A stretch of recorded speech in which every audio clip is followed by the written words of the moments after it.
Mm. Buenas noches, estimados participantes. Nosotros somos BizLawyer y le damos una cálida bienvenida. Mi nombre es David Vallejos y tengo el placer de ser su anfitrión en esta sesión de Diplomado de Derecho Laboral y Procesal Laboral.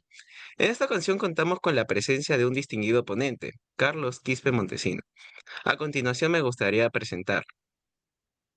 Abogado de la PUC, magíster en Dirección de Recursos Humanos en la Universidad Mayor de San Marcos y máster en Derecho del Trabajo y de la Seguridad Social, profesor de la Escuela de Posgrado de la UPC, consultor del área laboral del estudio Rodrigo, miembro de la Sociedad Peruana de Derecho del Trabajo y de la Seguridad Social. Agradecemos a todos los participantes que nos acompañan. Les recordamos que pueden enviar sus preguntas a través del chat, las cuales serán respondidas al finalizar. Estimado doctor, le damos la más cordial bienvenida y le cedemos la palabra. Bien, buenas noches. Es un gusto participar en este evento. Ya en ocasiones anteriores he tenido la oportunidad de compartir alcances sobre aspectos del derecho laboral sustantivo y del derecho procesal. Y en la sesión de hoy se me ha encargado desarrollar el tema los procesos laborales. Sí, vamos a hacer presentación puntual de aspectos resaltantes de los procesos laborales, tanto en la normatividad vigente como en el proyecto del Código Procesal del Trabajo que se viene discutiendo, y para evidenciar cuáles son las ventajas, cuáles son las potencialidades del de el proceso y cuáles son en todo caso aquellas falencias que pueden merecer un mejor tratamiento. Bien, entiendo que no hay ningún problema con la presentación, ¿no? Que la pueden seguir. El proceso laboral, como es de su conocimiento, está regulado actualmente en la Ley 29.497, la denominada Nueva Ley Procesal de Trabajo, ¿no? Esta nueva Ley Procesal de Trabajo, que data del año 2010, que ha venido entrando en vigencia de manera progresiva en las distintas cortes de justicia del país, recoge dos tipos de procesos de cognición, es decir, dos tipos de procesos dirigidos a dilucidar una situación jurídica controvertida, a resolver una controversia, a declarar un derecho, ¿no? Estos son el denominado proceso ordinario laboral y el proceso abreviado. Bien, en realidad estos procesos tienen una estructura similar, ¿no? Es una estructura concentrada en lo que concierne a las distintas etapas que, eh, que configuran ese proceso, ¿no? Pero tienen una diferencia en su estructura que puede ser algo significativa. La existencia de una audiencia en un proceso y la existencia de dos audiencias en el otro proceso. Bien, entonces tenemos un proceso ordinario laboral, tenemos un proceso abreviado laboral, ¿no? Que se caracterizan por ser procesos concentrados, en donde se inician con una presentación de la demanda, hay una oportunidad para contestarla, se realiza una o más audiencias y se actúan los medios de prueba, ¿sí? Y al término de esta actuación probatoria se expide la sentencia, de acuerdo a la ley, ¿no? Como habíamos señalado, hay una particularidad que diferencia una de otra. Como sabido, en el proceso abreviado laboral se desarrolla fundamentalmente el proceso en una audiencia única y en el proceso ordinario existen dos audiencias, una audiencia de conciliación, una audiencia de prueba, ¿no? ¿Por qué es importante esta diferencia?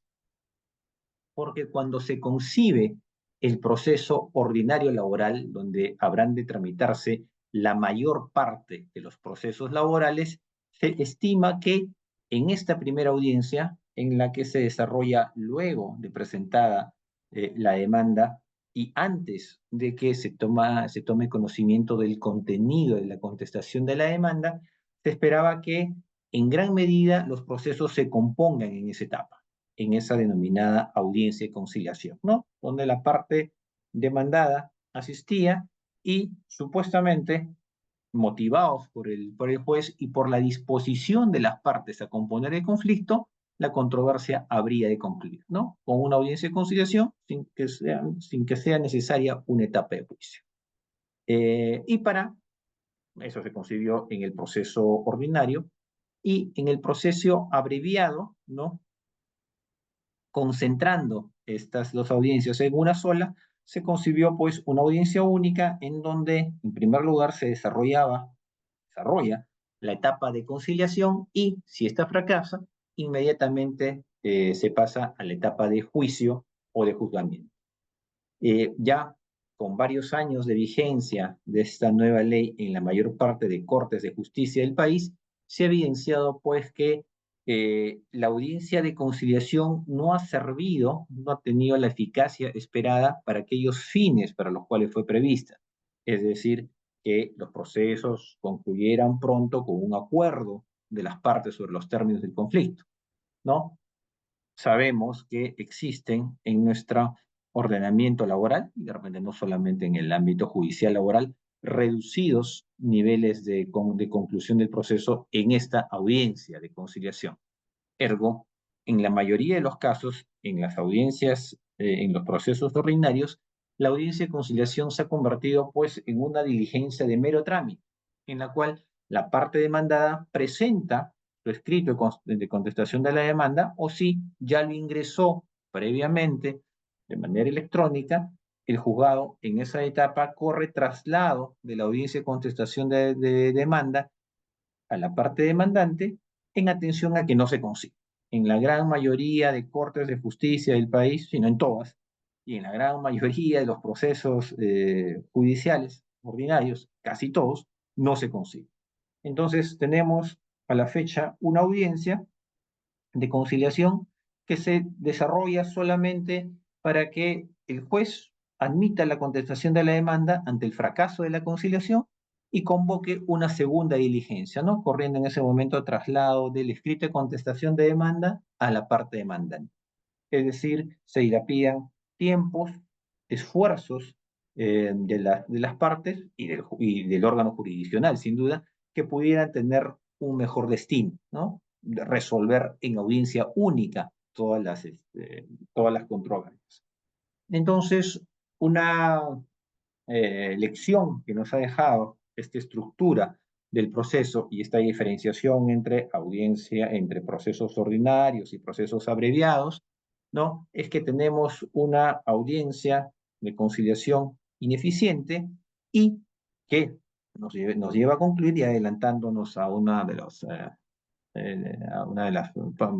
partes que vamos a expresar al final de la presentación, que si hay una reforma que se tiene que realizar en el proceso laboral, es reparar pues en que una sola audiencia, ¿no? En la que se desarrolle toda la actuación propia de este momento procesal, ¿no? La confrontación de posiciones, la actuación probatoria, los alegatos finales, se pueda realizar en una sola audiencia, liberando tiempos, liberando de esfuerzos, órganos jurisdiccionales y a las partes, de tal manera que podamos tener un proceso judicial más eficiente, ¿no? Entonces, un primer alcance en lo que concierne a los procesos laborales, la regulación actual que concibe dos tipos de procesos diferenciados básicamente en la existencia de uno en dos audiencias y en uno en una sola, pero que a la fecha hemos visto que no se justificaría esta existencia de dos tipos de procesos similares y que se distinguen solamente por la existencia en uno de ellos de una audiencia que ha devenido en ineficiente. Bien, sigamos viendo los procesos laborales. En los procesos de cognición, regularmente, normalmente, se suceden distintas etapas, que son las que apreciamos en los procesos laborales, ¿no? Hay una etapa postulatoria, como la denominación lo dice, es en el momento en el cual las partes postulan sus posiciones, presentan cuáles son las pretensiones que van a ser intentadas, fundamentan las pretensiones que se están intentando ofrecen la actividad probatoria y presentan la argumentación a partir de la cual el juez debería convencerse de la posición que le está siendo presentada. Hay una etapa de prueba, ¿no? Dirigida pues a acreditar que aquello que se está sustentando en los actos postulatorios, los argumentos la, y las pretensiones, vayan a ser estimadas por el jugador. Una etapa de decisión, ¿no? Donde el juez, a partir de lo requerido, a partir de la actuación probatoria, va a resolver la controversia. Una etapa natural de impugnación, porque toda decisión judicial es susceptible de impugnación, toda decisión judicial contenida en un auto.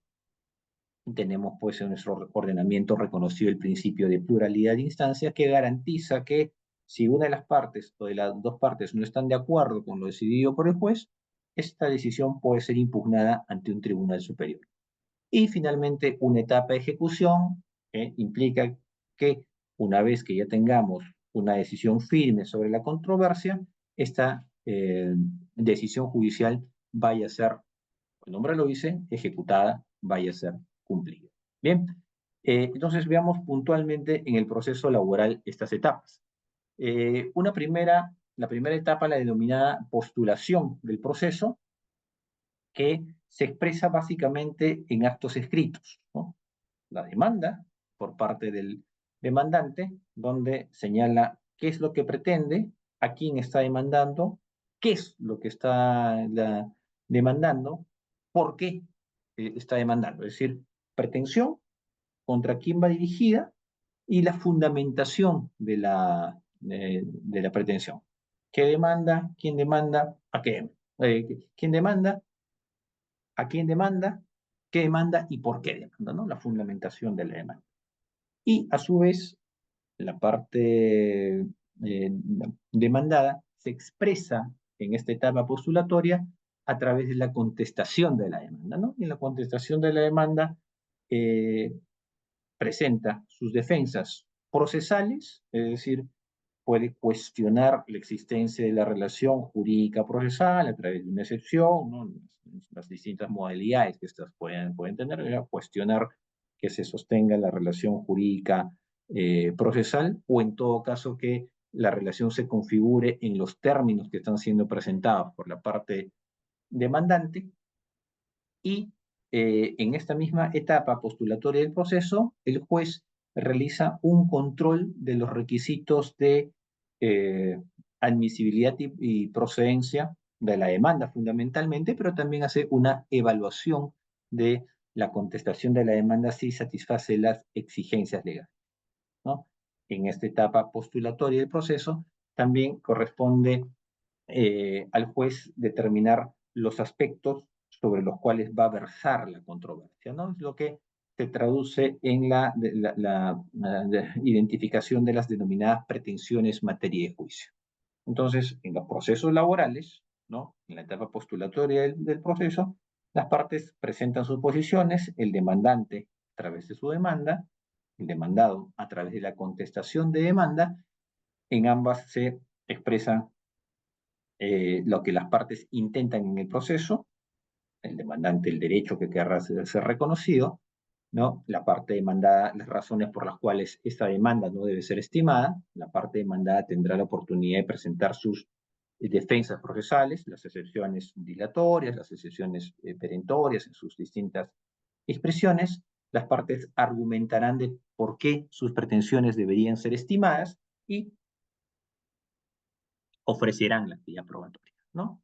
El juez le corresponderá realizar un control sobre si estos requisitos de procedencia y admisibilidad se encuentran presentes, ¿no? Si las partes los están satisfaciendo, si la relación jurídica procesal está configurada adecuadamente y determinará sobre los términos en los que la controversia se va a desarrollar.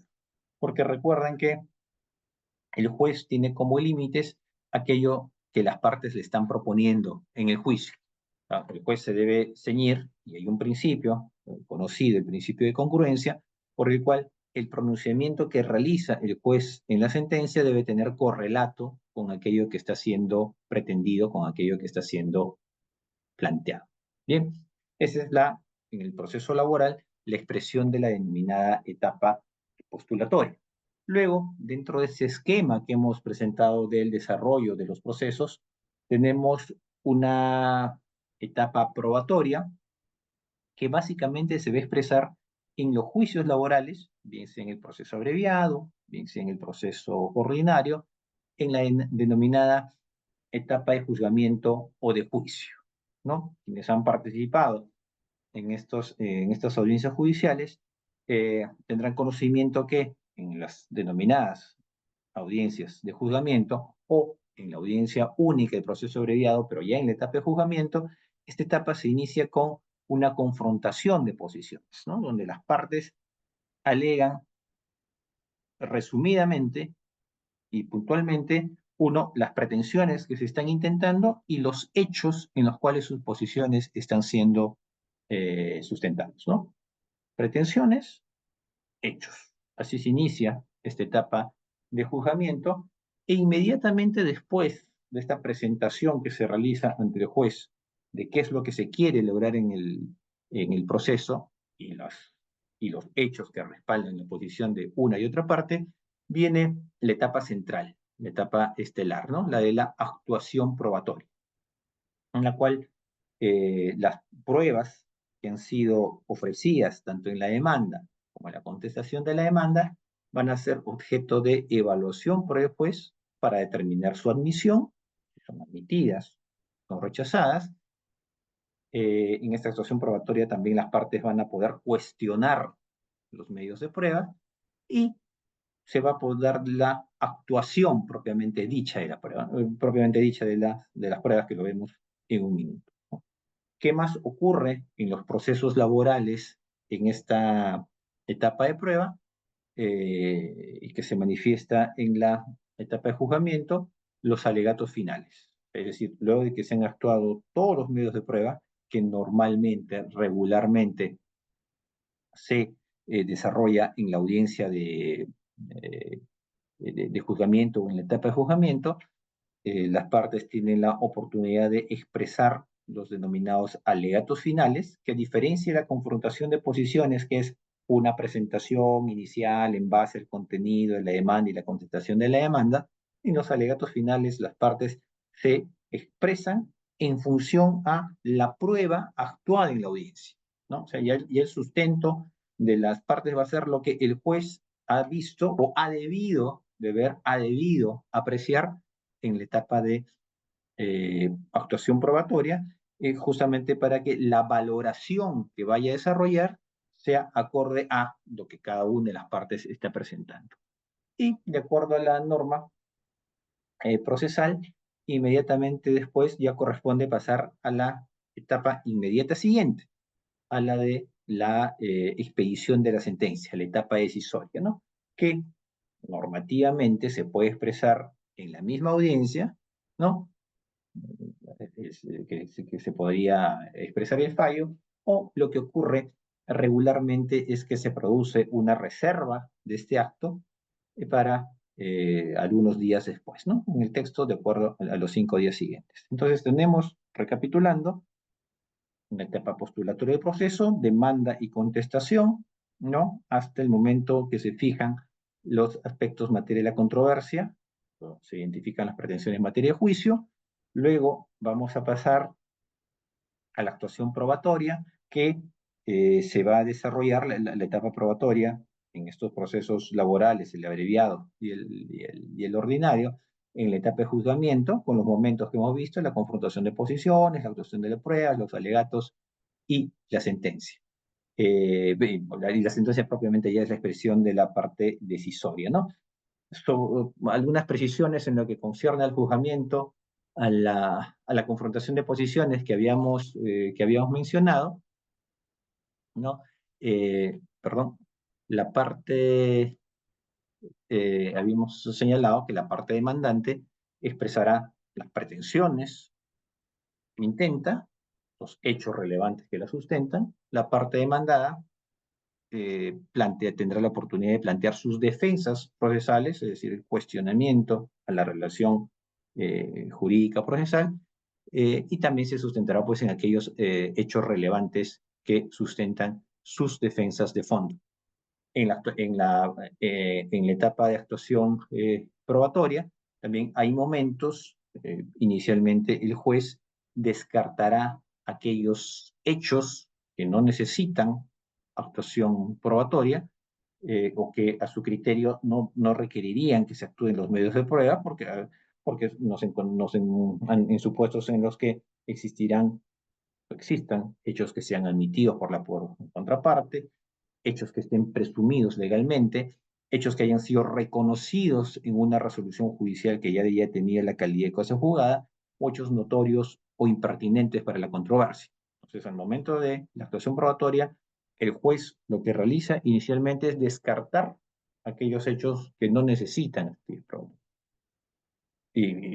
Y ciertamente aquellos hechos que no necesitan actividad probatoria no van a necesitar actuación de prueba. Una vez hecho esto, admitirá los medios de prueba que sí son pertinentes, que sí son relevantes para la controversia. Habrá la oportunidad que las partes cuestionen las pruebas que han sido emitidas a través de las tachas, a través de las oposiciones, lo que se denomina cuestionamiento probatorio o cuestiones probatorias, y luego vendrá pues la actuación de todos los medios de prueba, ¿no? Regularmente los medios de prueba que se actúan en un proceso laboral son las declaración de parte, declaración de testigos, las pericias que se actúan también vía interrogatorio, ¿no? Reconocimiento y exhibición de documentos, inspección judicial, que se desarrolla de manera excepcional, es decir, la posibilidad de que el juez vaya a constituirse personalmente a determinado lugar para constatar cierta situación fáctica, después admite este medio de prueba, se producirá, normalmente ello no ocurre, y de darse, ¿no? De ser el caso, en tanto que el juez aprecie que la actividad probatoria ofrecida por las partes es insuficiente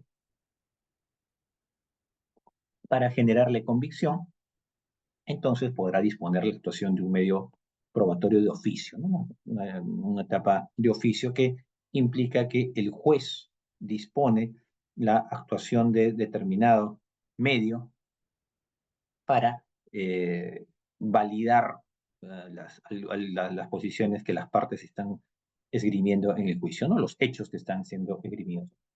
Y luego de ello, como hemos visto, el momento de los alegatos finales y la sentencia que ya constituye, pues, expresión de la etapa decisoria.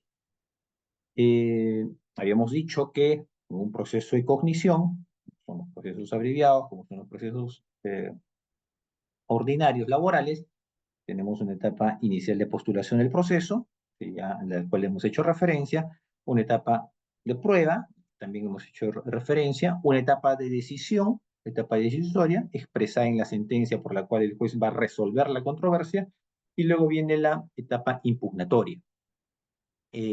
Algunos aspectos puntuales en lo que se refiere a la apelación de sentencias en nuestro ordenamiento, el plazo, ¿no? 5 días hábiles para impugnar la sentencia. El Tribunal Constitucional ha realizado una interpretación en lo que concierne al cómputo de estos días y señala que en el caso de notificación electrónica, este plazo de los 5 días se inicia en realidad a partir del día 3 en que se recibe la notificación, ¿no? Se recibe la notificación hoy en la casilla electrónica, ¿no? De las partes. Normalmente las notificaciones surten efectos desde el día hábil inmediato siguiente. La norma señala que en caso de notificaciones electrónicas, la notificación debería surtir efectos desde el segundo día hábil siguiente, y lo que el Tribunal Constitucional ha dicho es que si surten efectos desde el segundo día hábil siguiente, es decir, si recibo hoy la notificación, la resolución surtiría efectos desde el día jueves, hoy es martes, la posibilidad de impugnar se inicia luego de la ocasión en la que inició sus efectos esa resolución. Si esa resolución surte efectos a partir del día jueves, segundo día hábil siguiente, el plazo impugnatorio se iniciará a partir del día 10, ¿no? No, no es en estricto una interpretación de acuerdo a la literalidad de la norma, pero en todo caso, en tanto que está facilitando, ¿no? El principio, está viabilizando el principio de tutela, principio de acceso, otorgando un plazo razonable, y si no razonable, un plazo que no implica una restricción al derecho a impugnar, entonces ahí no hay mayor observación que se haya hecho al respecto, ¿no? En estricto, el plazo es de 5 días hábiles, encontrándonos frente a notificaciones electrónicas, como ahora vienen siendo notificadas las decisiones en el ámbito procesal laboral, el cómputo se iniciará a partir del tercer día.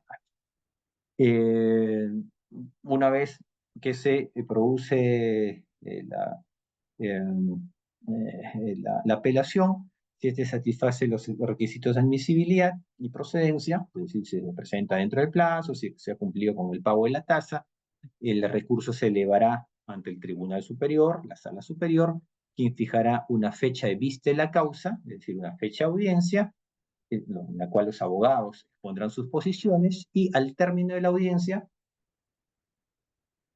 se expedirá el fallo o en todo caso, como ocurre en la mayoría de los casos, se reservará la expedición del pronunciamiento para los 5 días hábiles siguientes al desarrollo de la audiencia, ¿no?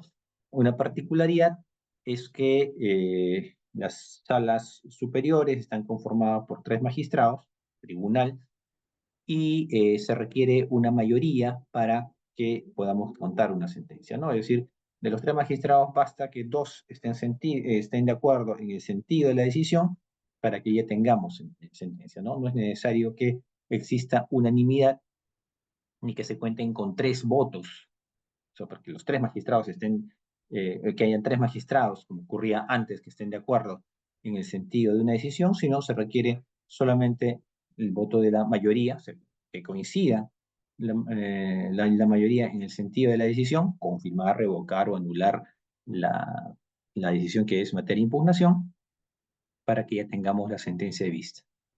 Y dentro de los medios impugnatorios también tenemos el recurso de casación, que el recurso de casación, como ustedes saben, se plantea contra decisiones de segunda instancia, contra las decisiones de estos tribunales superiores, de estas salas superiores, en tanto se presenten determinadas circunstancias especiales, ¿no? El recurso de casación fue, que había sido regulado en la ley 29.497, la nueva ley procesal de trabajo, tuvo una modificación importante, en realidad una reforma, mediante la ley 31.699, ¿no? Y en el que la perspectiva fue básicamente que no todos los procesos son susceptibles de llegar a la Corte Suprema, porque la Corte de Casación se encuentra, la resolución del recurso de casación, el pronunciamiento en el recurso de casación se encuentra a cargo de la Corte Suprema y la concepción es que no es posible que de las 34 cortes superiores de justicia que existan a nivel nacional, todos y cada uno de los procesos que se inician ante juzgado especializado vayan a llegar a la Corte Suprema. Hay que establecer filtros, ¿no? Entonces se establecieron causales casatorias que en realidad algunas son redundantes y varias de ellas evidencian imprecisión, ¿no? En vez de poner los límites muy marcados, se ha recurrido a una terminología pues que es imprecisa y que en realidad se reiteran algunas causales entre ellas, pero en lo que sí de repente sí tenemos que resumir esto, podemos señalar uno, que se limita el acceso al recurso de casación fundamentalmente en 2 situaciones. Si hay un doble conforme, que es un doble conforme, es cuando el pronunciamiento de primera instancia y el de segunda instancia coincide. Entonces, en principio, el recurso de casación va a ser improcedente. No correspondería que la Corte Suprema se pronuncie sobre el fondo, porque ya el juzgado y la sala superior coinciden en su decisión. Entonces, el presupuesto es, si ya dos órganos jurisdiccionales de distinto nivel, juzgado, tal, primera y segunda instancia, coinciden, entonces ya el asunto está resuelto, ¿no? Ya no amerita que la Corte Suprema dilucide esta situación porque el asunto ya fue materia de un pronunciamiento que adquiriría la condición de definitivo. Pero esto tiene una excepción, ¿no? Que vamos a volver a ella. Y el otro supuesto es, en el caso de las pretensiones de dar suma de dinero, si la cuantía no se reconocía, o sea, si el importe que ha sido reconocido en la sentencia de segunda instancia no supera las 500 URPs, 247.500 soles actualmente, entonces el asunto no debería llegar a la Corte Suprema, ¿no? Sin embargo, lo que se ha establecido también en la propia norma son supuestos de procedencia excepcional, es decir, habíamos dicho que si hay un doble conforme, si primera y segunda instancia coinciden en su pronunciamiento, ya el asunto no ameritaría que sea conocido por la Corte Suprema, pero puede producirse una procedencia excepcional del recurso, es decir, el asunto puede llegar a la Corte Suprema si se evidencia que en la decisión de la Sala Superior se han inobservado pronunciamientos que constituyen doctrina jurisprudencial de la Corte Suprema, es una suerte de precedentes, ¿no? De pronunciamientos en los que la Corte Suprema haya expresado precedentes, o se evidencie que esa decisión no es uniforme a nivel de las distintas cortes de justicia del país. O de más de una, hayan pronunciamientos contradictorios sobre un tema, porque se entiende que el recurso de casación tiene la finalidad de uniformizar los pronunciamientos judiciales. Y si se demuestra que en una determinada situación, problema, una Corte Superior dijo A y frente a ese mismo problema la Corte Superior u otra sala dijo B, entonces si se evidencia pues que hay esa necesidad de uniformizar los pronunciamientos porque los órganos jurisdiccionales de segunda instancia están resolviendo ese tipo de controversias de modo distinto, llegará a la Corte Suprema, ¿no? O sea, en resumen, en principio, si tenemos dos pronunciamientos conformados por una primera instancia y de segunda que resuelven de una misma manera, el asunto ya no llegará vía casación a la Corte Suprema, a no ser que se evidencie la presencia de estos supuestos eh, excepcionales, ¿no? Y luego, la última etapa de estos procesos de cognición dentro de esta estructura que hemos presentado es la etapa de ejecución, que podemos referirnos a ella, hay una ejecución anticipada cuando ya tenemos una sentencia estimatoria de segunda instancia y mientras se tramita el recurso de casación, esta sentencia de segunda instancia se debería cumplir de manera anticipada, ¿no? De tal manera que eh, no se dilate la solución del proceso mientras la casación está en trámite, y cuando ya tenemos un pronunciamiento definitivo, bien sea porque la casación ha sido improcedente, es inadmisible, o ya se pronunció sobre el fondo y resuelve la controversia, corresponderá pues dar cumplimiento a lo resuelto en la sentencia que adquirió la condición de firme, recurriendo a las medidas de ejecución forzada previstas en el Código Procesal Civil, ¿no? Solo una reflexión final en lo que concierne a esta etapa, que cuando se reestructura el proceso laboral en esta nueva ley procesal de trabajo, y cuando en este proyecto de nueva ley procesal de trabajo que actualmente está en discusión, un proyecto de código procesal de trabajo en realidad está en discusión, se acortan los plazos, se concentran los actos procesales básicamente de las etapas anteriores, ¿no? De la postulatoria, de la probatoria, de la decisoria y de la impugnatoria. Pero en la etapa de ejecución no. O sea, entonces tenemos muchos casos en los que ya hay un pronunciamiento que tiene la condición de firme, pero la ejecución pues no ha tenido un tratamiento particular que permita pues que el juicio realmente concluya, porque un juicio no concluye con una sentencia, ¿no?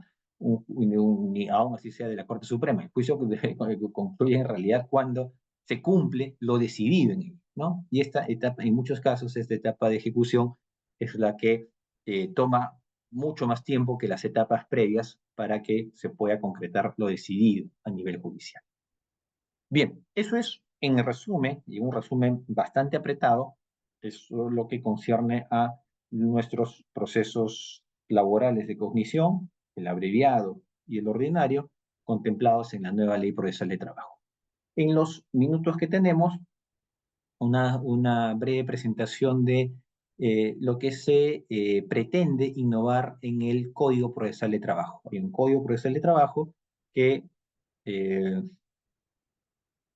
se está discutiendo, que llegó en la legislatura pasada en el Congreso a tener voto favorable tanto de la Comisión de Justicia como de la Comisión de Trabajo. Debía volver al Pleno para que se analizara nuevamente. Bueno, concluyó la legislatura, pero sin duda, pues ahora debería retomarse su discusión. ¿Cuáles son las innovaciones que presenta este proyecto, este momento que vamos a presentar está referido al proyecto?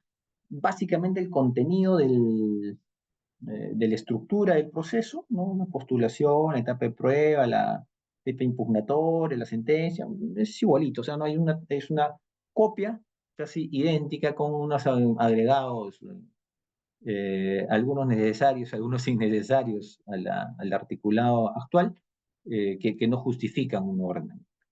Lo que sí ha introducido, o pretende introducir, mirando la legislación de otros países, algunos nuevos procesos, ¿no? Cuya justificación también es debatible, por decirlo menos. En primer lugar, concibe sí un proceso único laboral, ¿no?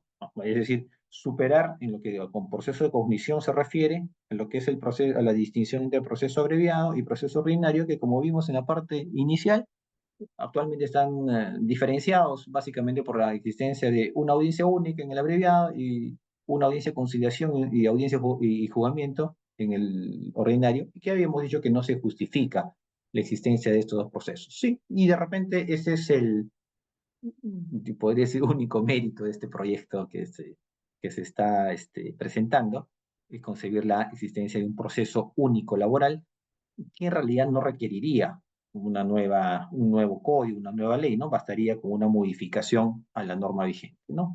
En este proyecto se concibe que deberían existir 20 días para contestar la demanda, pueden ser días más, 30 días, de repente ser un plazo más razonable si estamos hablando de todos los procesos, una audiencia única que concentre las etapas de conciliación, confrontación de posiciones, solución probatoria, alegatos y sentencias, como el proceso abreviado actualmente, y 10 días para expedir la sentencia, ¿no?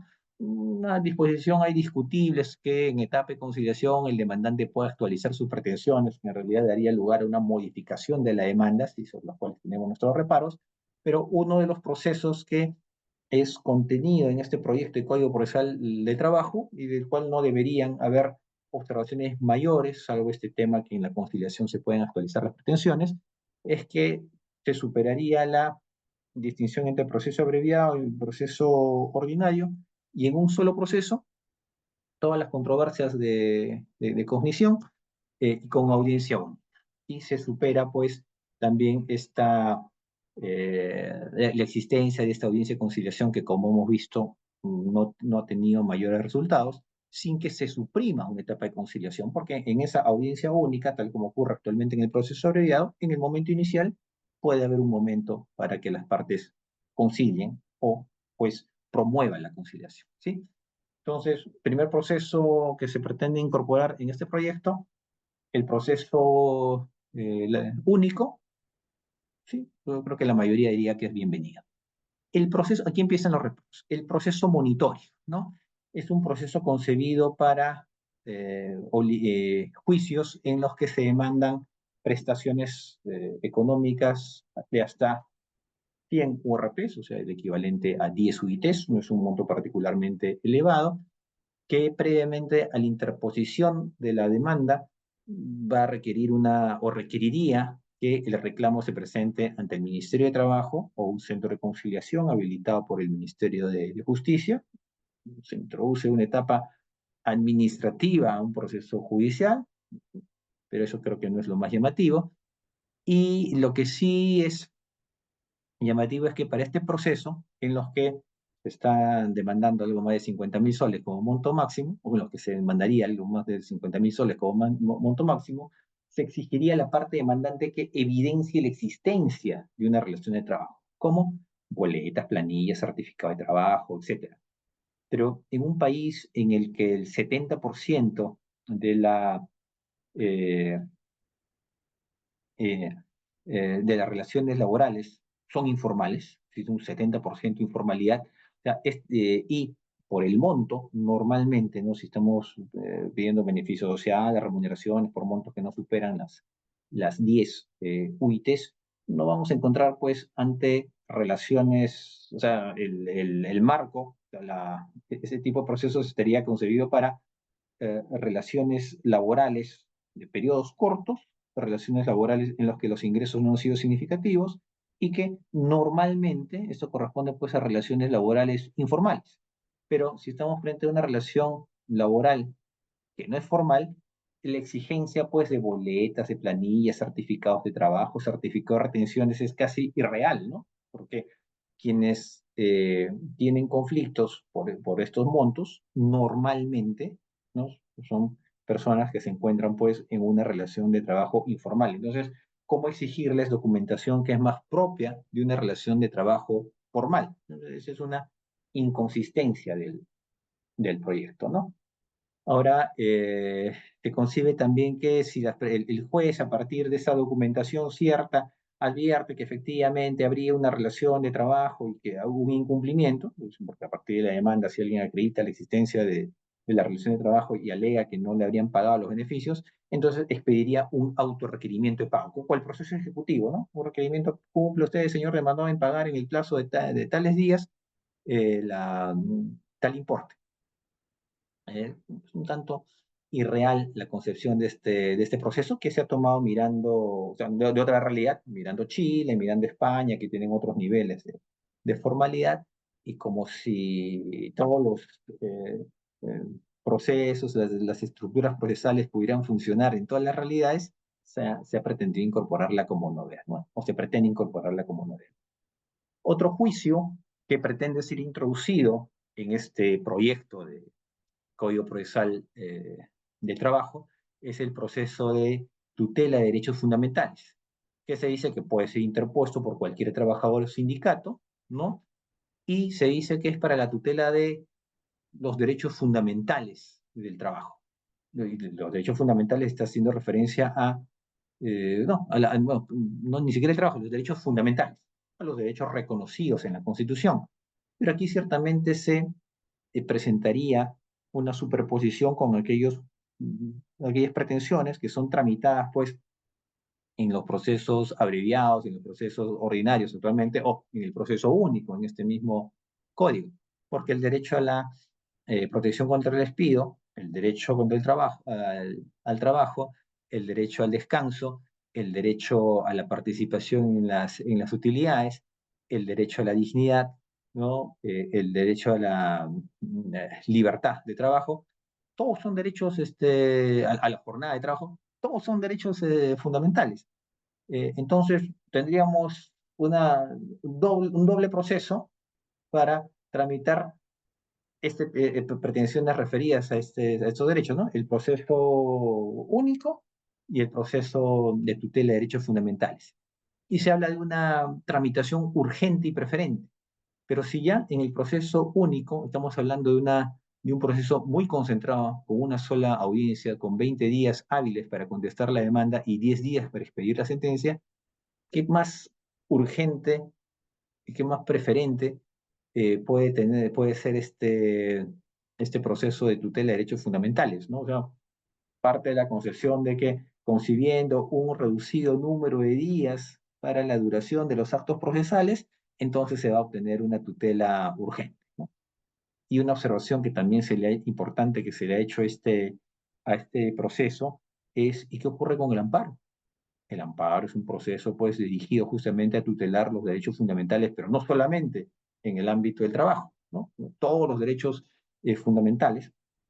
y a cargo de jueces especializados, los jueces constitucionales, y procesos que pueden llegar a ser conocidos por el Tribunal Constitucional vía recurso agravio constitucional en el caso que las pretensiones sean desestimadas en el ámbito a nivel de la justicia laboral.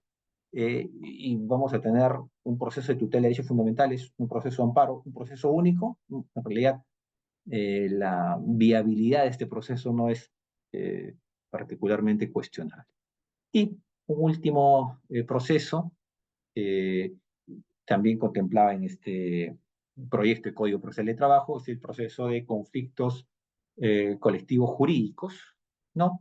En donde se podrían presentar pretensiones sobre afectación de intereses a un grupo genérico de trabajadores o colectivo, a un colectivo de trabajadores, por eso se habla de conflicto colectivo. La legitimidad la tendrían los sindicatos, pero no solamente ellos, sino también las empresas, las organizaciones empresariales y entidades públicas, muy llamativo, ¿no? Un proceso especial para que las empresas puedan demandar, eh, que se exigiría que previamente haya un intento de conciliación, y si hay una conciliación, lo acordado tendría efecto de un convenio colectivo, ¿no? Pero un convenio colectivo soluciona un conflicto económico, tiene una naturaleza distinta y una exigibilidad distinta a la de un conflicto jurídico, que eso ya sería materia de, otro, de otra temática para abordar ello. Y nuevamente, hubo un proceso tramitado de manera preferente y urgente, es decir, inconsistencia porque ya el proceso, nuevamente, el proceso único es un proceso de tramitación concentrada, de tramitación de estructura abreviada, de tramitación urgente. Sin embargo, parecieran pues que a partir de concebirse en el papel la existencia de procesos urgentísimos, ¿no? Eh, la dilucidación de ese tipo de controversias van a ser pues más célebre, ¿no? Entonces, en realidad, este proyecto de código procesal del trabajo, no sé si claro, la intención siempre es simplificar la duración de los procesos, que estos tengan una eh, toda reforma procesal se realiza bajo la premisa de la celeridad, que los procesos se desarrollen en un periodo menor, ¿no? Pero la intención de reducir los plazos, pues, no se pueden limitar a plasmarlos solamente en el texto, o sea, a una reducción de plazos que, que esté contenida en un código, sino sino pues, requiere pues ir o ejecutar políticas, o sea, reformas en lo que son políticas jurisdiccionales, ¿no? En recursos, en jueces, ¿no? En infraestructura con la que cargas razonales con las que los órganos jurisdiccionales pueden contar a efectos de resolver los plazos de los procesos en los plazos debidos y sobre todo que se imparta justicia de una manera eficiente. Bien, esta era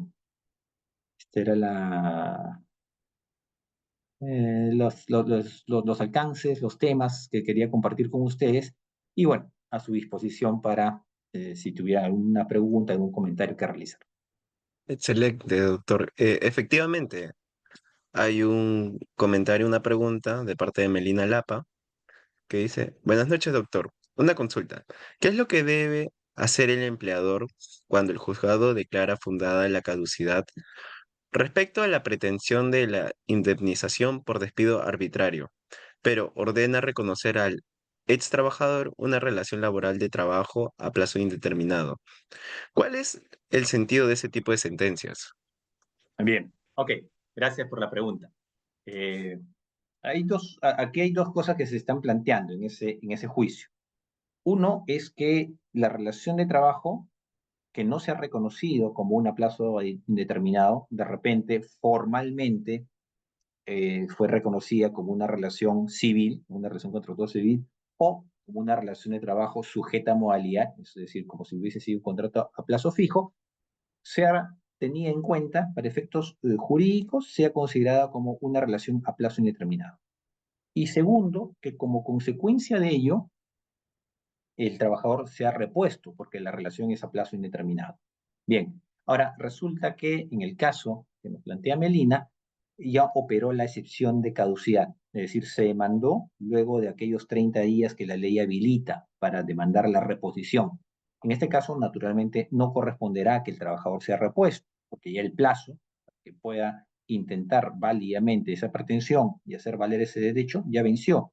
Pero eso es solamente en lo que concierne a la reposición, pero sí aquel extremo, aquella pretensión sobre la que no ha operado la caducidad, ¿no? El reconocimiento de la existencia de una relación a plazo indeterminado, esa sí corresponde que sea que tenga efectos. ¿Por qué? Porque imaginemos, supuesto A, no lo hice en la pregunta, si la relación fue una relación en el papel con de naturaleza civil, ¿no? Y la sentencia dice, no fue una relación civil, fue una relación de trabajo a plazo indeterminado, ergo, que habilita a que los beneficios laborales que se generaron durante ese tiempo puedan ser reconocidos. Es decir, oye, yo he trabajado de manera subordinada y como me has hecho firmar un contrato civil, no me pagaste gratificación, no me pagaste CTS. Pero ahora que la sentencia ha reconocido que mi relación de trabajo es a plazo, es de trabajo y es a plazo indeterminado, entonces sí me puedes sí puedo exigir eso, que para el reconocimiento de beneficios uno tiene un plazo de 4 años, ¿no? Si no lo demandó en ese proceso, podrá, podrá demandar en un nuevo proceso. Incluso si la relación de trabajo fue una a, formalmente fue una a plazo fijo y se reconoce como una a plazo indeterminado, es posible que existan beneficios que correspondan a los trabajadores a plazo indeterminado y no a los a plazo fijo. Un convenio colectivo, por ejemplo, que haya establecido como condición para pagar determinada bonificación, que la relación sea a plazo indeterminado. Ah, bueno, con contrato a plazo fijo, yo no tenía derecho a ese beneficio porque el convenio colectivo había establecido que este beneficio era exclusivo para los trabajadores a plazo indeterminado. Pero ya la sentencia me ha reconocido eso. Ya no podré ser repuesto a la empresa porque ya venció ya el plazo de caducidad, pero ese beneficio que lo corresponde a los indeterminados sí lo puedo reclamar, sí lo puedo requerir, sí me lo pueden pagar, ¿no? Es decir, sí tiene incidencia, sí tiene efectos y significado el reconocimiento de esa pretensión. Perfecto, doctor. Tenemos otra pregunta de parte de A. Osorio. Una sala laboral en un fallo del 2022 ha reconocido la reposición del trabajador a su mismo puesto de labores. Demanda de desnaturalización de contrato en entidad estatal. Esa reposición es contraria a la luz del presidente de Huatuco. Era un locador de servicios y luego CAS. Ya. Ah, bueno, entiendo que la pregunta es un comentario sobre esa situación, ¿no? Pero no Efectivamente. capté bien el sentido de la interrogante. Sí, sobre el tema de la reposición a los trabajadores del sector público, hay situaciones que todavía no están definidas del todo, ¿no? Sabemos que la sentencia Huatuco estableció que básicamente si no se cumplían determinadas condiciones, ¿no? Como que se hubiese postulado vía concurso público un puesto, que la plaza estuviese presupuestada, que fuese para un plazo y que la vacante fuese pues eh, permanente, no se podrían producir estas reincorporaciones, ¿no? Pero ahí ya han habido pronunciamientos de la Corte Suprema, del propio Tribunal Constitucional, ¿no? Limitándolos el ámbito de aplicación de este precedente vinculante, Huatuco, ¿no? Entonces, habría que tener en realidad conocimiento más al detalle de las circunstancias de este caso en particular para ver si está dentro de alguna de aquellas excepciones o de no aplicación del presidente Guatuco por esta figura que se presentó, ¿no? De distinguir el supuesto del presidente de aquellas situaciones que presentan alguna particularidad, ¿no? O eventualmente si la sentencia está inobservando el precedente, aún así, y no son aplicables esas situaciones de excepción, naturalmente las sentencias son impugnables, ¿no? Mediante el medio adecuado de acuerdo al momento que corresponda. la expedición de la sentencia, ¿no? Pero sí, para ese tema habría que tener un detalle más específico de los hechos para ver si se falló dentro de aquellos criterios jurisdiccionales o no. Bueno, creo que eso serían todas las preguntas, doctor, por hoy. Felicidades, muchas gracias por estar acá presente y espero lo podamos ver en otra oportunidad. Bueno, yo les agradezco a ustedes, gracias por la invitación, los felicito también por su labor de difusión y espero que haya sido útil hayan sido útiles aquellas reflexiones que he compartido. Muchas gracias y hasta una próxima oportunidad. Totalmente, doctor. Muchas gracias, cuídese. Igualmente, agradecer a todos los participantes. Hasta acá se llegaría a finalizar y espero tengan una excelente noche.